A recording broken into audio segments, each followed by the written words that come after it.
जय हिंद दोस्तों। कल मैंने आप लोगों को पढ़ाया था वेद के विषय में कि वेद 4 प्रकार के हैं, जिसमें मैंने बताया था ऋग्वेद, यजुर्वेद, सामवेद, अथर्ववेद। कल मैं आप लोगों को यहाँ तक बता चुका था।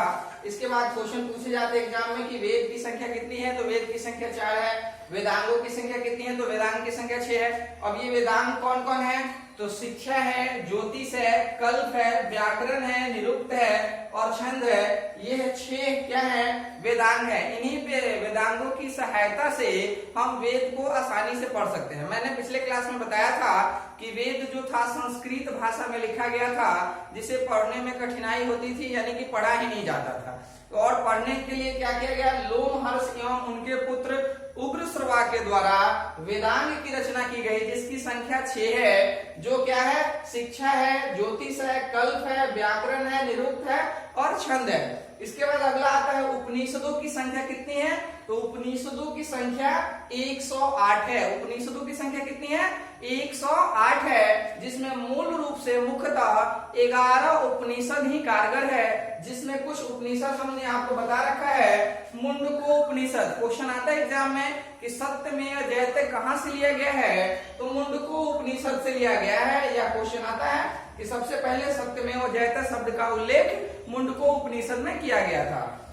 आगे आता है ईसोप उपनिषद। ईसोप उपनिषद में क्या होता है, निष्काम कर्म का वर्णन पहली बार किया गया था। ईसोपनिषद में क्या होता है, ईसोपनिषद में गीता का निष्काम कर्म पहला विवरण ईसोपनिषद से मिलता है।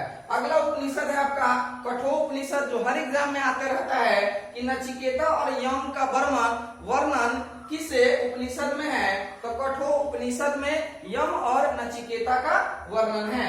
अगला है जाबालोपनिषद। जाबालोप उपनिषद में क्या होता है, चारों आश्रमों का उल्लेख। अभी हाल ही फिलहाल के एग्जाम हुए हैं एसएससी, इसमें बहुत सारे क्वेश्चन आते रहते हैं कि चारों आश्रमों का उल्लेख किस उपनिषद में है, तो जाबालोप उपनिषद में है। तो इस तरह से आगे अब उपनिषद से क्वेश्चन जितने भी आते हैं यहाँ हो गया। इसके बाद है पुराणों की संख्या कितनी है, तो पुराणों की संख्या 18 है। कल भी मैं बताया था और आज भी बता रहा हूँ, क्वेश्चन आता है एग्जाम में कि पुराणों की संख्या कितनी है, तो पुराणों की संख्या 18 है।